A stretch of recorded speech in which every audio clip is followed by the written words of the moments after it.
আজকের এই ভিডিও শুরু করছি একটা বাস্তব ছবি দিয়ে। কল্পনা করুন, সন্ধ্যার আলোয় একজন বৃদ্ধ মানুষ একা বসে আছেন।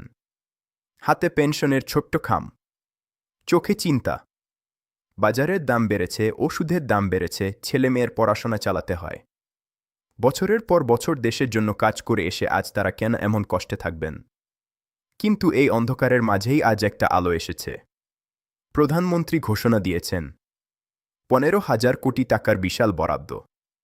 অবসরপ্রাপ্তদের পেনশন ও ভাতায় বড় পরিবর্তন আসছে। দীর্ঘদিন ধরে যারা অপেক্ষায় ছিলেন, যারা ভেবেছিলেন হয়তো আর সময় আসবে না, তাদের জন্য এটা সত্যি এক নতুন দিনের শুরু। যারা বছরের পর বছর দেশের সেবায় নিজেদের উৎসর্গ করেছেন, তাদের অবদানকে এবার সত্যিকার অর্থে মূল্যায়ন করা হচ্ছে। এই বরাদ্দ শুধু কাগজে কলমে নয়, এটা তাদের জীবনকে সত্যিকার অর্থে সহজ করে তুলবে। ধরুন, দেশে প্রায় 20 লাখের মতো অবসরপ্রাপ্ত ভাই বোন আছেন। এই 15,000 কোটি টাকা যদি তাঁদের মধ্যে বণ্টন হয়, তাহলে প্রত্যেকের জন্য গড়ে প্রায় 75,000 টাকার অতিরিক্ত সুবিধা তৈরি হতে পারে। অর্থাৎ মাসে প্রায় 6,000 টাকার মতো বাড়তি সাহায্য। এটা কোনো ছোট বিষয় নয়। যারা শুধু পেনশনের উপর ভরসা করে চলেন, তাঁদের কাছে এটা বড় স্বস্তি। শুধু পেনশন বাড়ানো নয়, চিকিৎসা ভাতা, উৎসব ভাতা, অন্যান্য সুবিধা সব কিছুই একসঙ্গে উন্নত করা হবে। আগে অনেক সময় দেখা যেত পেনশন একটু বাড়লেও অন্য সুবিধাগুলো একই জায়গায় আটকে থাকত। এবার পুরো প্যাকেজটাই বদলাবে। ধরুন, কারো বর্তমান পেনশন 12,000 টাকা। নতুন স্কেলে 20% বাড়লে সেটা হয়ে যাবে প্রায় 14,400 টাকা। তার সঙ্গে অন্যান্য ভাতা যোগ হলে মোট মাসিক আয় 17 থেকে 18,000 টাকা পর্যন্ত হতে পারে। এই টাকা তাঁদের দৈনন্দিন জীবনের মান অনেকখানি বদলে দিতে পারে। কিন্তু এখানেই শেষ নয়।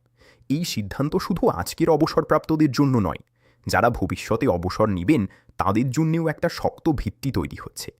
একবার এটা কার্যকর হলে পরবর্তী উন্নয়নের পথ আরও সহজ হয়ে যাবে। এবার একটু অন্য দিকে আসি। দীর্ঘদিন ধরে সরকারি কর্মকর্তা কর্মচারীরাও চরম চাপে আছেন। দ্রব্যমূল্যের ঊর্ধ্বগতি, বাজারের অস্থিরতা সব মিলিয়ে সংসার চালানো কঠিন হয়ে পড়েছে। অনেকে ব্যাংক থেকে ঋণ নিয়ে চলছেন। মাস শেষে ঋণের কিস্তি দিয়ে হাতে যা থাকে তাতে 10-15 দিনের বেশি চলে না। নতুন পে স্কেলের দাবিতে তারা দীর্ঘদিন ধরে আন্দোলন করছেন। তাদের দাবি ধাপে ধাপে নয়, দ্রুত 2 ধাপে বাস্তবায়ন করতে হবে। যদি এই গল্পটা আপনার হৃদয় স্পর্শ করে, তাহলে একটু শেয়ার করুন। আপনার শেয়ার হয়তো অনেকের কাছে আশার আলো পৌঁছে দিতে পারে। এই দাবির পেছনে যুক্তি খুব স্পষ্ট।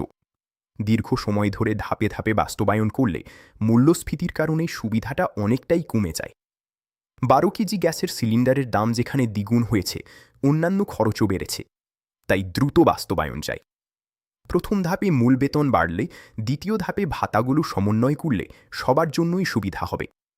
এতে প্রায় 22 লাখ কর্মকর্তা কর্মচারী ও তাদের পরিবার উপকৃত হবে। কর্মক্ষেত্রে মনোবল বাড়বে, সেবার মান বাড়বে। অবশ্য সরকারেরও চ্যালেঞ্জ আছে। একসঙ্গে বড় অঙ্কের ব্যয় বাজেটের ওপর চাপ ফেলতে পারে। তাই সুষ্ঠু পরিকল্পনা দরকার। কিন্তু অবসরপ্রাপ্ত ও কর্মরত ভাই বোনদের এই দাবি খুবই যৌক্তিক। তারা শুধু ন্যায্য পাওনা চান।